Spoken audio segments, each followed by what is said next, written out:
I'd like to welcome everybody to this NASPA alumni panel that is sponsored by multiple different schools across the NASPA network around the country.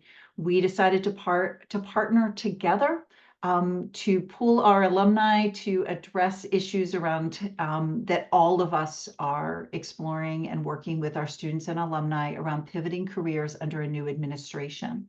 So incredibly grateful to everybody who came together. My name is Denise Fowler, and I am the Director of Career Advancement and Alumni Services for the Trachtenberg School of Public Policy and Public Administration at George Washington University. Working together on this panel is the Goldman School at Berkeley, the Heller School at Brandeis, the Batten School at UVA, Harris School, University of Chicago, the Graduate School of Public and International Affairs, University of Pittsburgh, Rockefeller College, University of Albany, O'Neill School at the University of Indiana, Marx School at Baruch, Wagner School at NYU, and the Schar School at George Mason University. And incredibly grateful to the team of all of us that have worked together to make this happen. And most of all, to pivot over to our alumni, incredibly appreciative that you all are taking the time to share your expertise with us today. This session will be recorded, and it is incredibly important that everybody here today understands that all the panelists are representing their personal views and not of any institution or employer. This is their personal views. We have asked and aggregated the questions that we received in advance. We will not be doing Q&A because of the large size of attendees. So, and we had some terrific questions that came in. So hopefully these questions will be able to address a large number of the participants' needs. So enough of my talking. Let's get to the main event of why you're really here.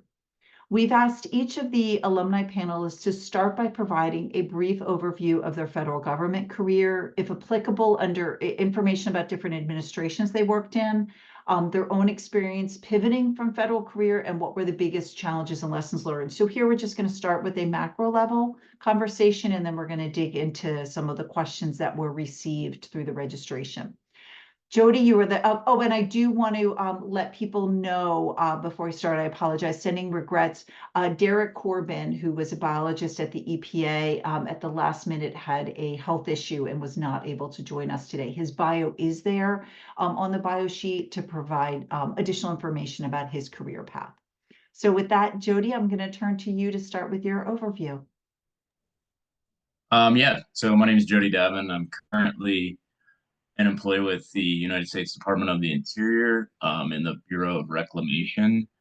And I'm one of these remote employees you've probably heard so much about.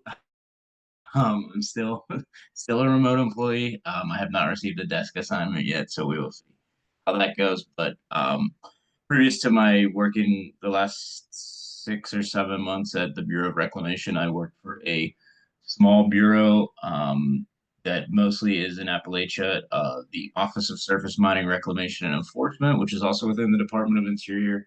And we manage abandoned mine land cleanup on the grants management side. And then prior to that, I worked for the United States Department of Housing and Urban Development as a community planning and development representative. And that was basically being a liaison between local governments in Illinois and the federal government. So that's sort of my federal experience. It's just I've only worked for the federal government for about 3.5 years, and prior to that, I had have about 12 years of experience working for local governments, working for the city of Pittsburgh, and then previous to that, I worked for the District of Columbia's Department of Transportation, and that's where I started my career, working on federal grants. That's sort of Great. Okay, we'll do the intro. Ariella, you're next on my screen. Great, thank you so much. I'm Ariella Kemra, and I have spent the last 13 years of my career in the federal government. I started out working for the VA healthcare system up in Boston, and then transitioned to work on the Affordable Care Act at CMS, the Centers for Medicare and Medicaid. And then I transitioned into international health, and so I transitioned over to USAID for 10 years, held a bunch of different positions, both in Washington and also out in the field. And now I'm really looking to transition back to domestic health. So we'll continue to talk a bit about what that transition looks like as I'm in the thick of it. More recently at USAID, I was working on our initiatives focused on primary healthcare and localization. My background is in health system strengthening from the policy and systems perspective, focusing a lot on health financing. Thank you. Fantastic. John, we'll go to you. Thank you. I'm John Porcari. I'm a proud graduate of the Rockefeller College of Public Affairs and Policy at the University at Albany. I'm currently in the private sector working on infrastructure projects. In the public sector, I served at the local, state, and federal level. Relevant to today's discussion at the federal level, I was nominated by President Obama and confirmed by the U.S. Senate as Deputy Secretary of the U.S. Department of Transportation and served for 4.5 years as a Deputy Secretary. More recently, as a special government employee during the Biden administration, in response to the pandemic-induced supply chain issues, I served a temporary volunteer role in the White House as the White House Port and Supply Chain Envoy, working on supply chain issues, and happy to be here today. And finally with Beza. Hey everyone, my name is Beza. I'm currently an associate manager at PepsiCo. I'm working on the global real estate team on strategy and transactions, as well as data analytics within real estate. My government experience started at the Department of Education. I was a political appointee under Obama, and then through the administration change, I made a short pivot into strategic consulting within real estate. From there, was inspired to sort of hone in on my data analytics skills. So I pursued a master's at NYU Wagner in urban planning and graduated in 2020, which was also a time of transition. So can speak a lot about, career transitions. From there, I was a PMF fellow at the Department of Justice as a budget analyst, and then switched to back into real estate at Salesforce. Was unfortunately laid off. So yet again, another transition, and then was lucky enough to start working at PepsiCo. So I have a mix of public and private sector experience, as well as transitions, and I'm happy to be here. Fantastic. Well, now that we've gotten the introductions out, let's start to dig in. The first question we want to talk about is really about how you frame your career transition in talking to people, whether it's or talking to people in your applications when applying for new positions overall, and then when moving between sectors. Or even kind of a little more minutia if you're within the public sector. I know Jody mentioned between being at federal versus state. So what strategies have been most effective in framing your career transition? So whoever wants to start with that one. Jump in. This is something that recently I've had a couple of interviews. I haven't left the federal government yet. I'm just sort of, trying to prepare for this transition. The multiple interviews that I've had, I don't think I've had anybody that's unaware of the situation that is going on at the federal government. And I don't think, it's like not this black mark on you or whatever. I mean, we're in like sort of the wildest upheaval that we've seen in a long time. So I do think that a lot of people are well aware of this. I mean, I think that, just being open and honest has not interview down on me. In fact, I had an interview at a local budget department where they were asking me basically questions that would relate to their funding. And do you think that this is ever going, like sort of, when's it coming back? When are we getting our ASAP accounts turned back on?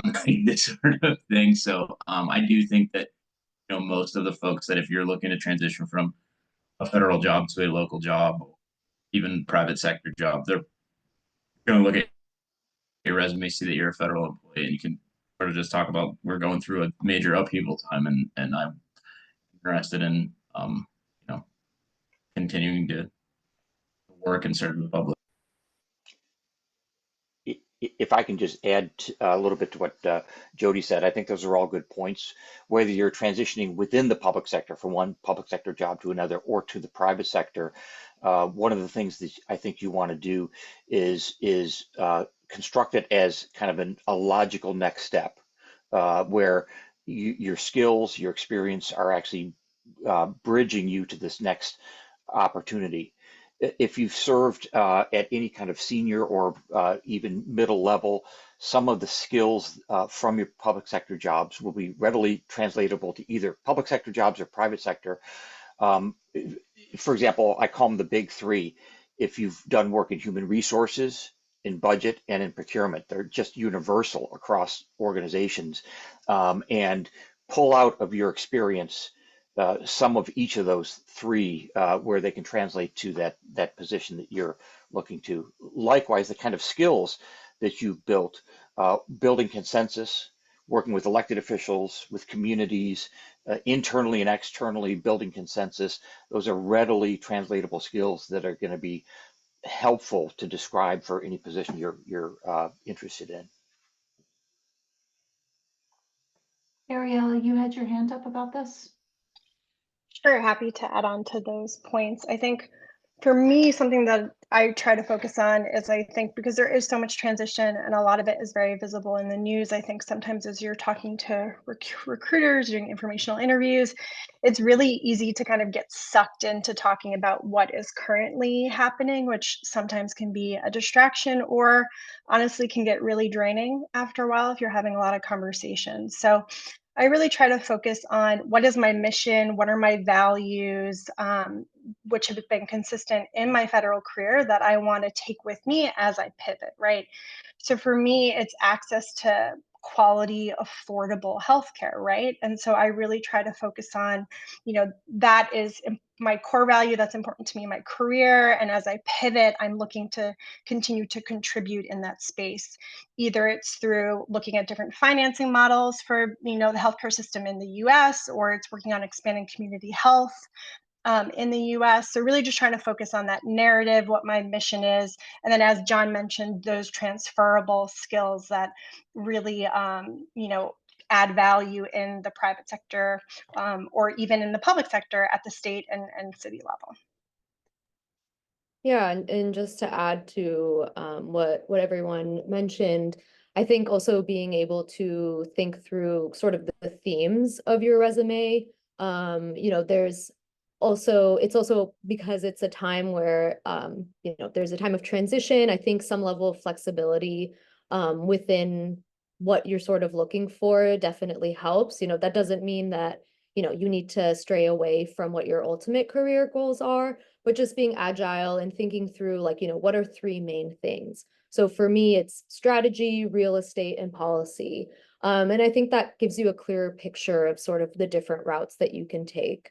And to touch on what Jody mentioned, I think a lot of people are leading with empathy during this time. So I think it goes without question that if you are, if you have lost your job and are seeking new opportunities, that people will understand, and you might not even have to really mention it.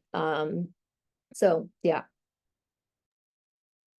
I think we've already started to touch on this question, but if anyone has anything else to add, another question had come in kind of related to this as you're going through the transition is, how can professionals maintain their values and principles while navigating career transitions, especially in response to a new administration or political shifts? And again, as we've reminded all of our panelists leading up to today, today's conversation is going to be apolitical. So it's more on a how to maintain, your own values and principles from that perspective. So if someone wants to add to that on things that we haven't already touched on. If I could just add, your values, your core principles have to come across in any discussions you're having with prospective employers. That the work that you may be doing can vary.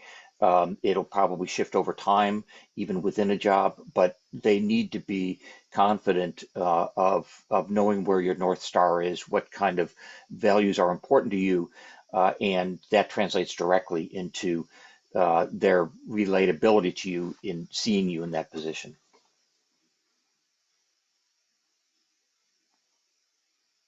Yeah, I just have a short sort of thing to add to this is paying it forward. I think even in times where I didn't have a job, I was available as a resource, and all of the attendees here are very intelligent people. So I think, you know, just paying it forward. I connected with someone who was trying to start their own business, and in my head I was like, I'm not working at the moment, like what resource can I provide? But we have very valuable previous experiences, so that's one thing that I think, everyone likes to help people, so I think that paying it forward, it can lead you in a lot of cool directions. And this kind of gets into all of this. As we all know right now, the market is inundated. And a lot of the questions that we're all getting is, how do you stay competitive and how do you have a competitive edge against other people? So from your experience, either in your current role or in through other previous transitions, what are some skills and certifications that job seekers should consider to stay competitive? Considering some of the focus also in some where dollars are going to be going around defense, cybersecurity, other priorities in administration. What are some things that people can do that are very tangible to stay competitive and have a competitive edge?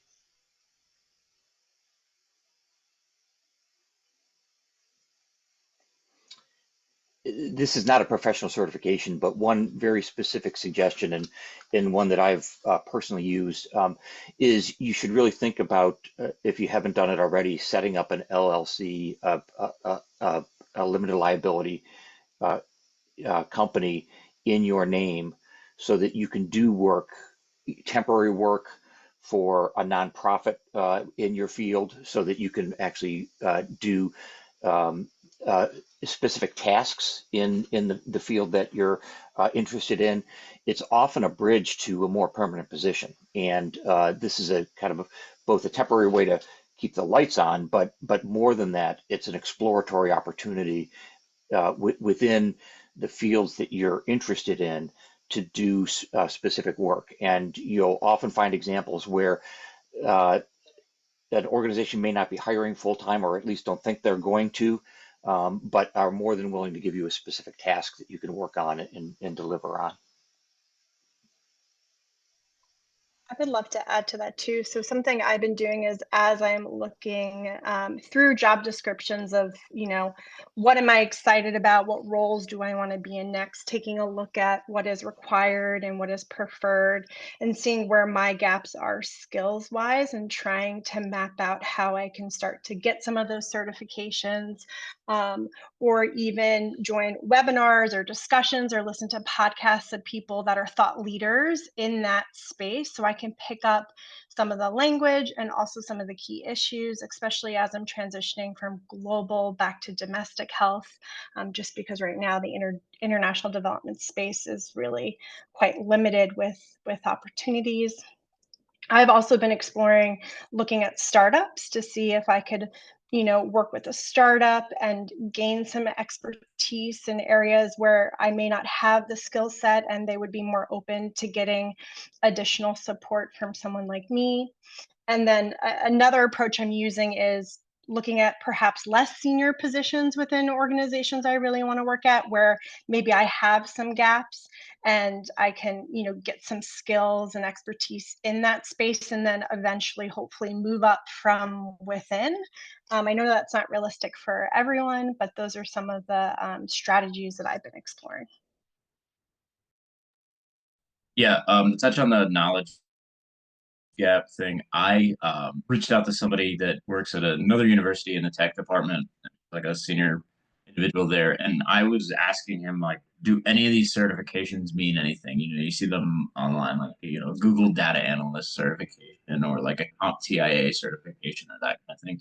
And he said, like, yeah, like you might have to take a lower level position, but if you really want to do a major career pivot, that's a good starting place, because my background is public policy. I've worked in urban planning, and that's a lot of what I no, I don't know much about data analysis, but sort of literally just taking like a Google data certificate course has like opened my eyes to these other things, and maybe I won't be interested in continuing to pursue this, but it's pretty low risk. I haven't lost a whole lot by sitting there and taking some of these courses, and it has opened my eyes to some different avenues. But I do agree with the potentially taking a lower level job just to expose yourself, especially if you're in a situation where you don't have a job. I mean, unfortunate as that sounds, that kind of sometimes can be the choice that you have.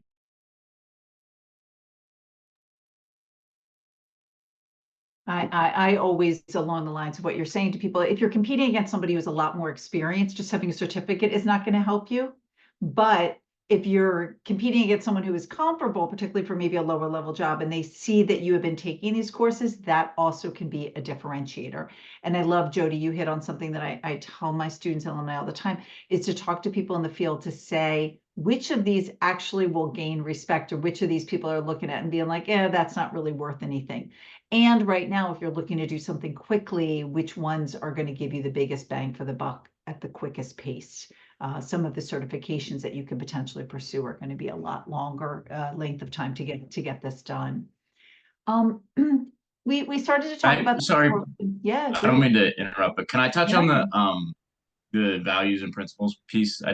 Yeah, please go for it. I think the one thing is that like a lot of being a good public administrator is your job can really be apolitical. And I've worked in mayor's offices where you would think that would be incredibly political, and it's actually like potholes are very bipartisan. Like people want things fixed on their street, and it doesn't matter if they're a Republican or Democrat. Like they want good public servants and they want good public service. So I think that we've sort of had this, and I'm going to keep this apolitical, but we have definitely had a very much a whiplash from one administration to another as far as many things are concerned, right? But the grants that I work on are still dealing with fixing floodplain issues. They're still dealing with getting water to tribes. Like these are things that we're still doing risk analysis on organizations, and they still need to be done well.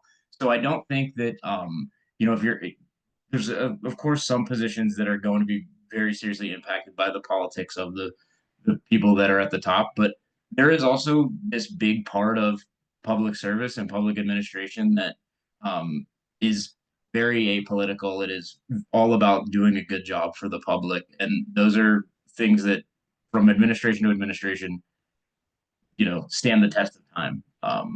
I had a professor at Gispia that always talked about how he would have students that would want to work at the CIA as CIA agents, and he said, like, the CIA needs good accountants too. And that sort of resonated, and it's like there's a lot of work to get done that is apolitical, and that's just works all the time. Great. Okay.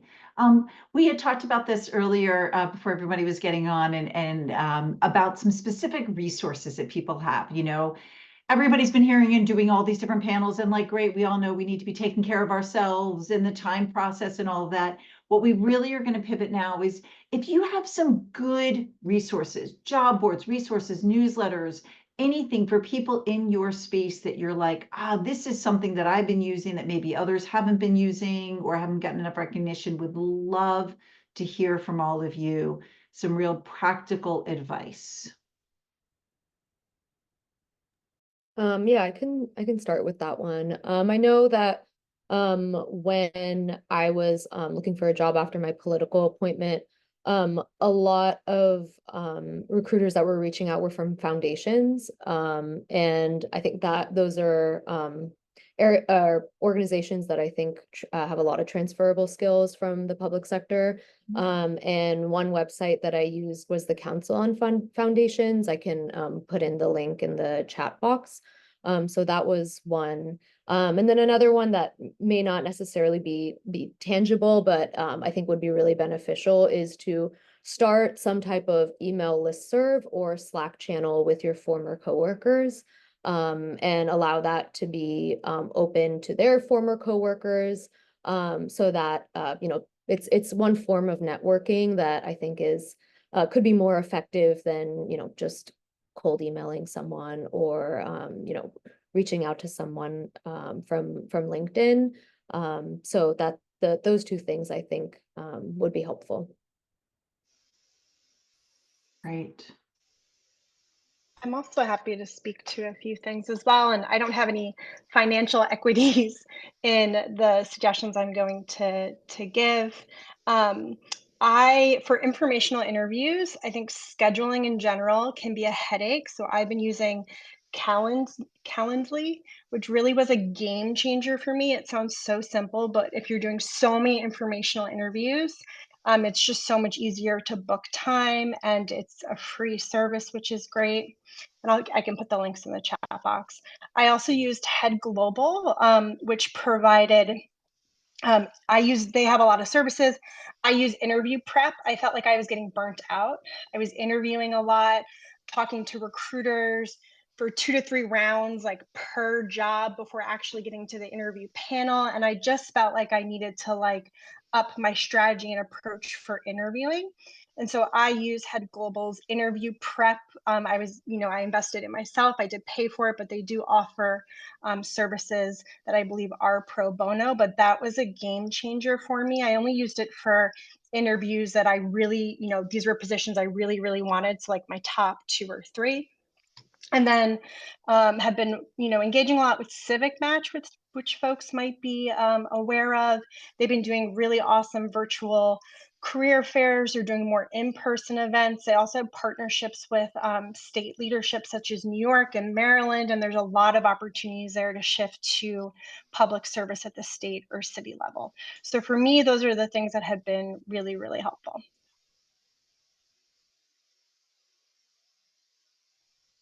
I don't know if this was mentioned.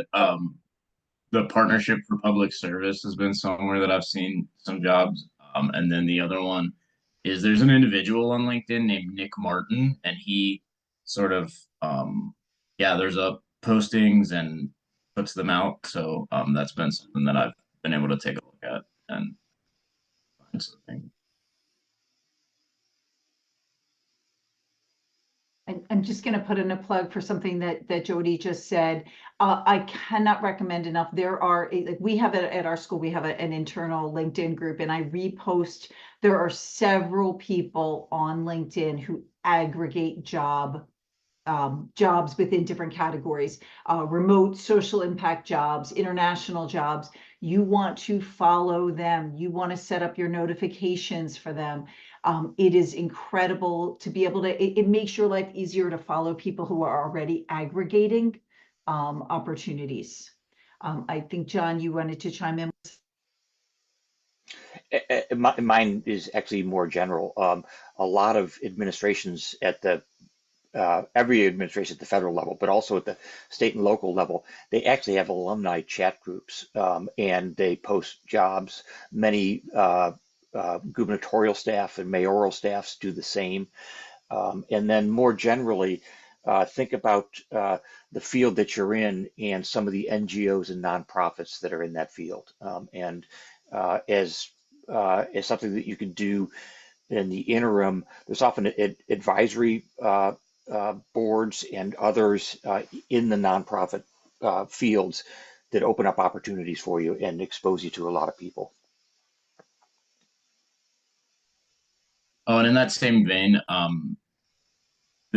this is just local to Pittsburgh, but I'm sure I've seen other states do this in cities, where there are portals now where you can basically put your information in as a federal employee or former federal employee, and they're matching you with jobs. I just received an email to apply for a job that wasn't something that I wanted to apply for necessarily, but they are actively, sort of engaged in this. And there are some places, I think the state of Pennsylvania is giving sort of preferential hiring treatment or whatever to federal employees. So, I mean, those are always places as well that you can take a look at.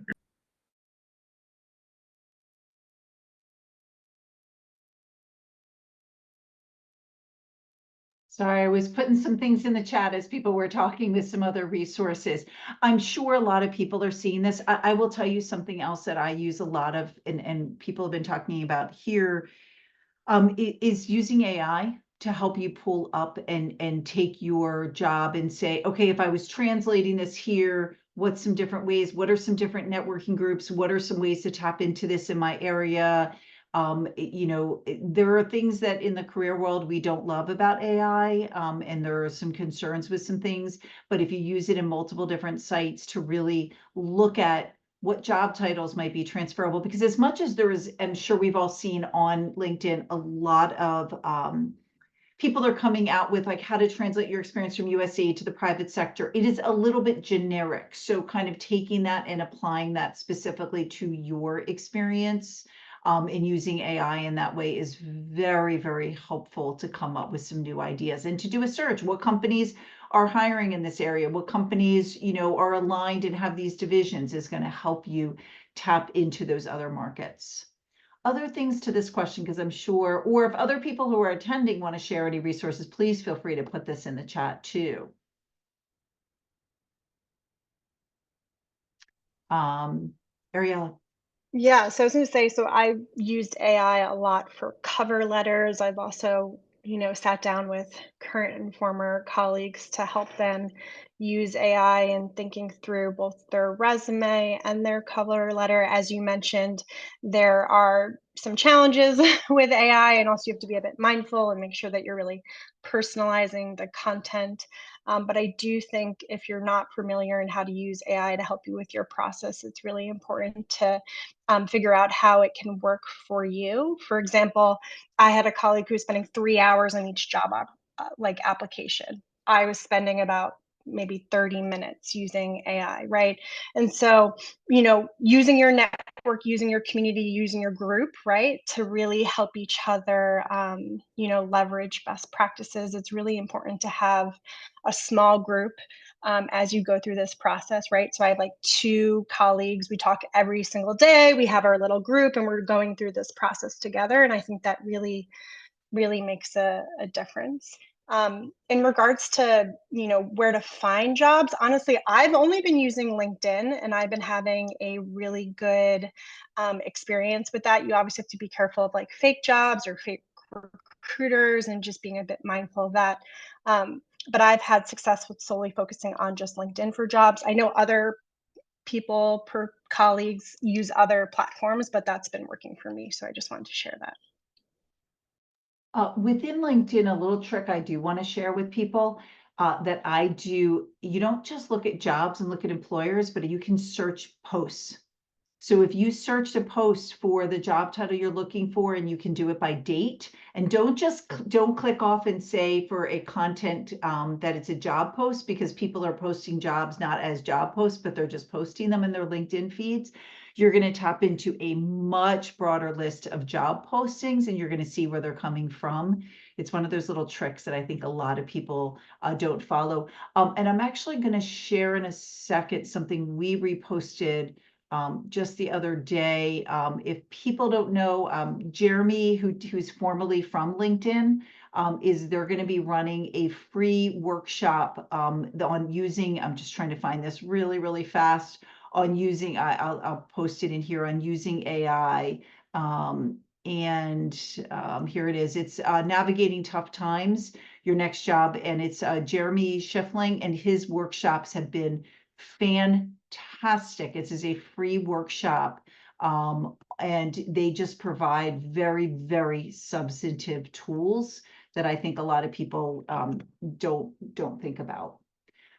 Okay, let's keep moving on to other questions. We kind of addressed on this, but this was a question that came out. So I'm just going to ask this again. If you haven't addressed this and want to add anything else, this would be great. How do you stay focused on mission and career goals when faced with organizational changes such as rifts, firing within your workplace? So if there's anything else that people want to add that haven't been helpful, that have been helpful, I'm sorry, regarding how to do that.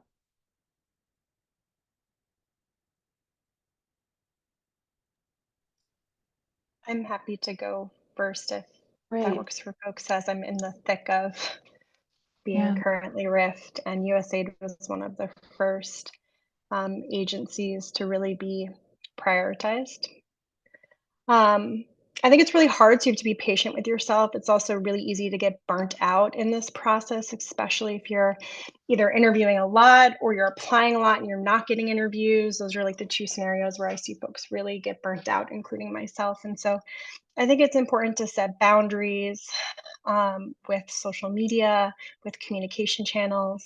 I think you need to really just check in with yourself and be honest about what works for you and what doesn't. I was on all these group chats and I actually ended up getting off a lot of them because it was just really overwhelming in the beginning. And so I think just being honest about those boundaries, it's okay to take a step back.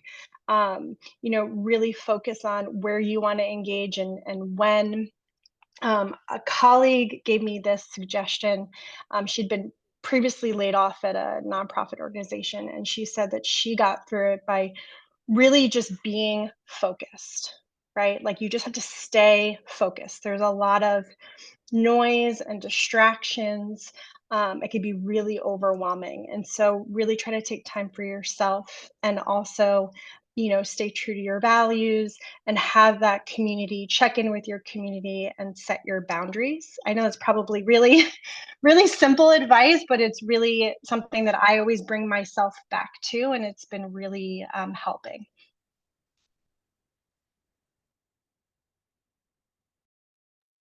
Anything else to add to this one? Just delete Reddit off your phone or your tablet. I mean, it is like if you're stuck on Fed News like I was for weeks, it is just an absolute cycle of destruction. You're gonna see every bad sort of thing. You're gonna see all these rumors of things that are either never gonna happen at your agency or in your office. I mean, it's just really like one of those things that can be somewhat helpful a little bit, but a lot of it is really bad. I mean, I think the other thing is, and this is just a more broad piece of advice that it took me forever to understand and sort of digest. And this does not, I want to make it clear that like I understand this is a very difficult time for a lot of people. It's a difficult time in my house right now. But the idea that you are not your career is actually pretty helpful. It's tough. I know, like we all care about this, and that's why we are in this discussion right now. It's why we went to the schools that we went to. It's why we picked the careers that we picked. But the reality of this is that like your job is where you go to get money to live your life, and that again, like I said, doesn't pay your rent, but it is something to at least try to remember in these very difficult times. And if you do have to make a career transition, like it doesn't make you any less. It doesn't make you, I mean, there's all these things that like really, I think that, and these are sort of like on posters on the wall in like therapist's office or whatever, but they can be helpful to remember that, your career does not define you as a human being. Those are all really good points. The only thing I'd add is focus also on your colleagues and your former colleagues as both a support network, but it really does bring out times like this really do bring out the best in your colleagues as well. And they're there to help you. You can help them, and that's often where kind of a support group starts. But if you want to continue to focus on your professional goals, working with your colleagues and staying in touch with them and helping them on the journey they're on is helpful for you as well. Yeah, I can just share a quick personal anecdote. I remember when I was laid off, I sort of, there was a lot of shock involved. And for me, I entered in sort of this existential crisis. I was like, what does my career mean to me? What am I actually doing? And I think, again, to reiterate sort of the themes of just focusing on, okay, like, what are your themes? It doesn't necessarily have to be this like very profound, like, what is my mission? or what are my values? But just thinking about sort of themes that potentially align with your values, I think is really helpful. Because if you're in a position where, you know, you lose your job and there isn't an opportunity and there's a lot of lack of structure that's within your day, it can be easy to sort of get into your head. And I think just kind of maintaining those 3 or 4 themes is helpful to sort of see like the light at the end of the tunnel.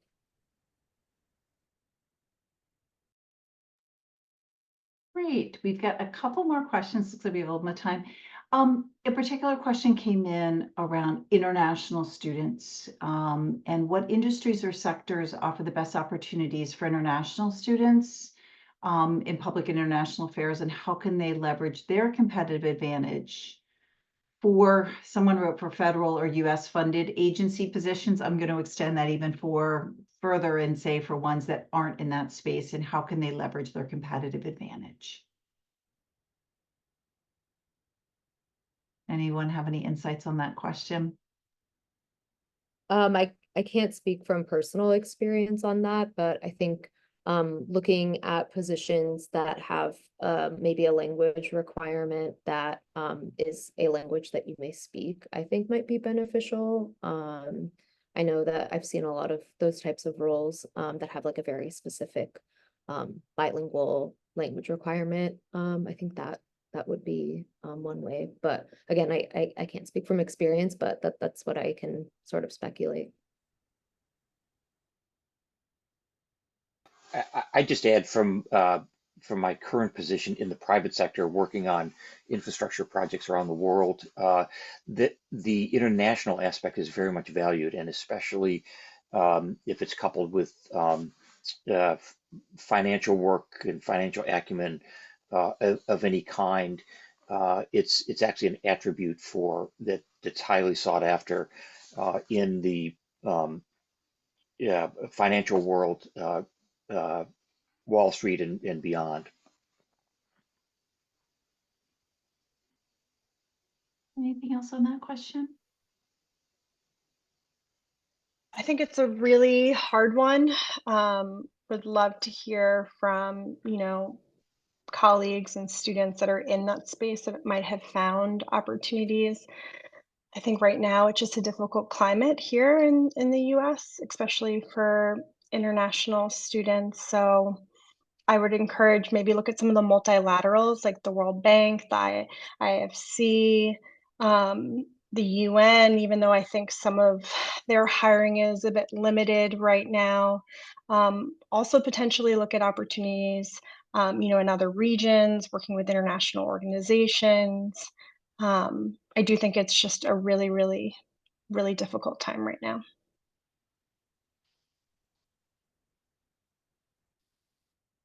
Okay, and I highly recommend you, it's international. You should be using the ISO office at your university and tapping into career services in terms of understanding what employers are actually, there's a way to look at and see what employers are exempt, what employers have sponsored in the past. The final question we had through everybody, and then I'll have one more, I think, to wrap us up, is if you had a crystal ball and you were looking at, based on your experience in your job searching, what industries do you predict will remain stable or grow over the next few years, and how should job seekers position themselves for long-term career success? I'll be happy to start. In my world, infrastructure, specifically transportation, it's easy to forget right now that this is really a ground up, not a top down field, where the way federalism actually works is the transportation projects are actually selected and choices are made and priorities are established at the local level, not at the federal level. And so just in terms of longer term career prospects for those working in that world, and most of your public administration skills broadly apply in transportation. If you just think about, I talked about budget, human resources, procurement being 3 very kind of constant skills. They're used throughout that world. they're equally valued, if not more, at the local and state level in the public sector and then in the private sector. So long-term growth prospects in that portion of the field are, I think, very bright. And mobility among levels of government and between the public and private sector is very high.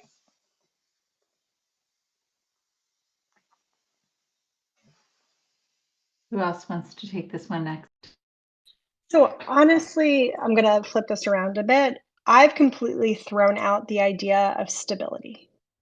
And I'm trying to reshape my approach in a highly transitional environment that we're in, right? And so I've been having a lot of conversations with myself and my network about what is my risk level. Not everyone can take risk in, thinking through job opportunities, but some people can, right? And so I've been looking more at startups, venture capital backed, small to medium sized companies, trying to think through like, what is my risk level? If I'm operating in this environment where there's so much risk, what am I comfortable with? Maybe that's going to encourage me to take a chance in a sector or a space that I normally would have never even considered. And I'm saying this coming from like a civil servant 13 plus year career in the government where I thought it was stable, right, for a long period. And so this whole situation is really forcing me to think through my relationship with risk and the job market. I would encourage others to also do the same because I do think it's a bit hard, and I'm even seeing it in the health sector, both domestic and international, with the tariffs and things shifting, and industries really feeling the effect of different policies. Not a lot is stable right now, and so I really think and encourage folks to think outside the box, think about your relationship with risk, and really try to be flexible in your approach, right? So maybe that means for me, I'm taking a job, but maybe I'm consulting on the side, or I'm finding my side hustle also, right? Or, being creative in my different channels of income as well. And so that's something that I've really been working through on my end in regards to the market and the risk and stability.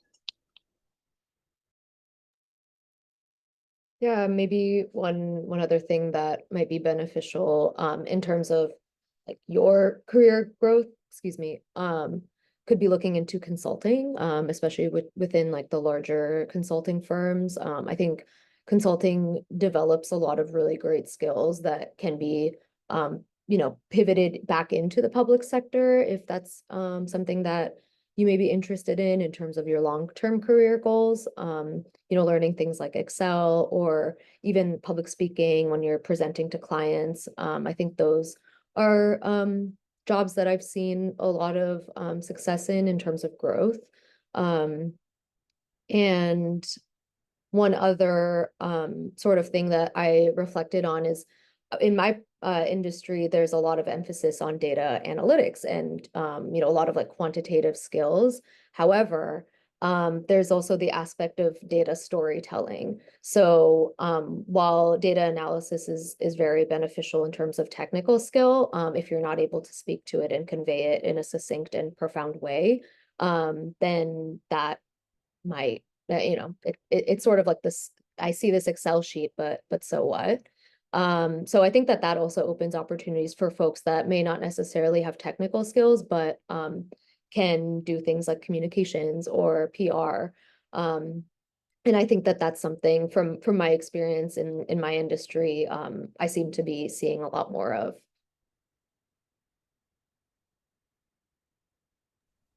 Yeah, I think that like all of this is like really good and important, and I think that data piece at the end is something that I've been considering. This is what I was talking about. I mean, there's a ton of like really great free resources out there, and again, it's important to bounce it off somebody that knows what they're talking about in your network, that has experience with it. If you don't have that experience, that's a major blind spot for me, right?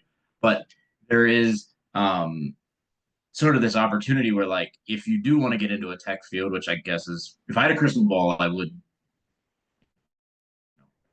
miles an hour toward whatever that industry that's growing is. I wouldn't be wasting my time doing anything else. That's all I'd be doing, but I don't. And so the one thing that I did was I relied on some folks in my network to sort of point me in that direction. And the data analytics thing was important. And he mentioned, you know, building your own portfolio of projects that you worked on to show that you can do the skills if you don't have that experience, right? Like, so if you are trying to do a major career pivot, building that sort of portfolio to showcase to potential employers, like, hey, I can take this on. I do have some experience building it. And then the other thing was sort of um, counterintuitively, I was talking to somebody that runs a local water authority here, and they were saying that, you know, moving forward, if like budgets are going to get tighter and we're going to be having to do more with less, which we've been doing forever, it seems like that sort of budgeting aspect is going to be really sought after.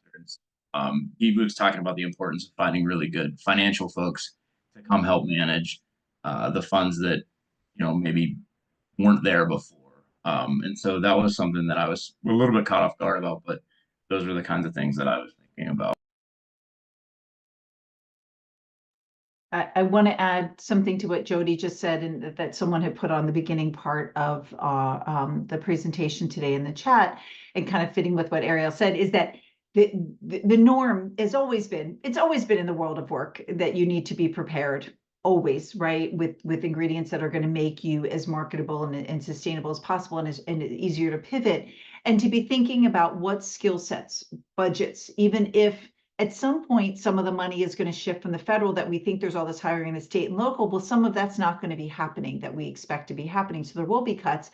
What jobs will always need to be there? Someone mentioned, so we talked about budget. Someone mentioned earlier and put in the chat, procurement, right? So what roles will allow you can't avoid it 100%, but what roles will allow you to kind of stay as recession proof as possible? And as we all know, you have to be thinking about what roles are going to be changing due to AI.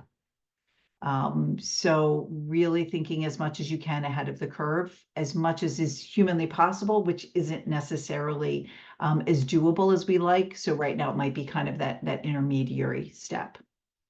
Other thoughts that people have regarding, yes, cyclical, kind of looking at the long term. We've been talking to people a lot about this, to look at the length of your career. Anything else regarding advice around job stability and industry trends before we wrap up here today?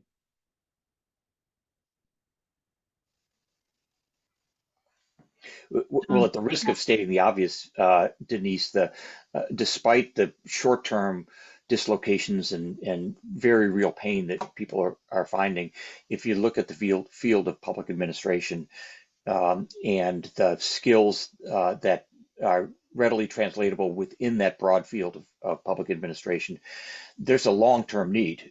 And if you look at the demographics of it, it's pretty clear that the next generation of, and many of you are the next generation of public servants, are going to have a lot of opportunities. And again, despite these short-term dislocations. So, you know, again, think about the kind of foundational skills that translate across the entire field, and procurement, HR, and budget are three of those.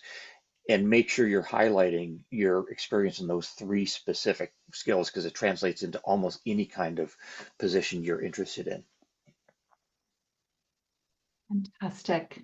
So I was just going to add to that quickly too. I think partnerships, a lot of what we do is build partnerships and work with different stakeholders. And I've seen that be consistent across so many job applications and opportunities, is that partnership development aspect, which I think is embedded in our work and policy and in the federal government. So I have really been encouraging colleagues to really make sure that you're highlighting that, as well as how you foster different types of partnerships, because that's very relevant in the private sector too. Fantastic. And it kind of, as I wrap up here today, reminds me, and I'll ask you all if you have any last little nuggets to leave with piece of advice, but I will, as you think about that, just share. We've done a couple alumni programs recently, and a couple words that came out really kind of resonate with me, as we had an alum say, right now, this is the time to be tactical. Sometimes it's when you can really focus on, okay, this is, I want to do this to save the world. I want to do this, but right now at times we need to be tactical. And someone else said right now to land a job, you need brute force and perseverance. So this isn't the time to be saying, well, I'm only going to do my resume this way, or I'm just going to send things out by numbers instead of quality, or I don't like networking, so I'm not going to do it. This is the time we have to lean into, in some ways, being uncomfortable, and being, assertive about how we're doing things. And it doesn't mean that this next job isn't going to end up being a job that pays well and helps you continue your mission. But you have to be really tactical and pragmatic in your searches right now. And before I ask all of you if you have any last pieces of advice, I will just say to everybody here, the career centers at these NASPA schools around the country, I've known these colleagues for a long time, are extraordinary individuals. I cannot say enough about using your career centers at NASPA. They are a resource for you in terms of networks and connections and knowledge of the field and resumes. So with that, we have 2 minutes left. I'm just going to ask each of you any last little piece of wisdom nugget that you would say to everybody here to take away with. Not necessarily a nugget, but happy to connect with anyone via LinkedIn. I may be slow to respond, but yeah, happy to help in any way. Likewise, if I could be helpful to anyone, LinkedIn's probably the easiest way to get me. But I just wanted to go back to, you have a lot of colleagues that are in the same boat. They're leaning on you, you're leaning on them. You can help each other. You will get through this. I know it may not seem like you can right now, but there are cycles and they happen, and we all get through it together. Yeah, I would reiterate that this is just a temporary thing, like everything. Everything is temporary. So my advice would be patient with yourself, be humble. I think I've been humbled a lot in this process in what are my skills, where are my gaps, and also just being really clear about what I might not understand as I'm trying to look at different sectors and networks. I think community is so important during a time of high anxiety and transition. So lean on your community as much as possible. And my last piece of advice is be really ruthless about how you're expending your energy, right? So, like, where are you really focusing your strategy? So, for me, I don't spend a lot of time tailoring my resumes for job postings because I just don't have the energy for that. I've decided to spend more energy on networking and trying to get people in my network to maybe refer me or give referral codes for specific jobs I'm looking at. That's how I've been really clear in setting a boundary with myself and how I want to use my energy and focus.